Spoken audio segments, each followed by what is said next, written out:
Social media శ్రేణులకు మంత్రి Seethakka warning ఇచ్చారు. అంగన్వాడీ టీచర్లకు ఫోన్లు ఇస్తే అవినీతి ఆరోపణలు చేస్తున్నారని సీతక్క మండిపడ్డారు.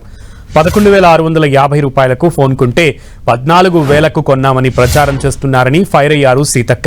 తప్పుడు ఆరోపణలు చేస్తే చెప్పు తెగుద్ది అన్నారు సీతక్క. అబద్దాల పునాదులపై బీఆర్ఎస్ బతుకుతోందన్నారు.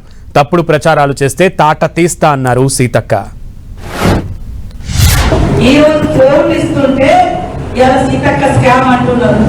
ఏ స్కామ్ జరిగిందంటే వాడు ఏమంటాడంటే మేము కేంద్ర ప్రభుత్వం మాకు ఇచ్చింది 11,800 రూపాయలలో మీరు ఫోన్లు కొనాలని ఇచ్చారు. మనం ఒకసారి టెండర్ వేస్తే ఒకటి 14,000 అయితేనే ఇస్తాను.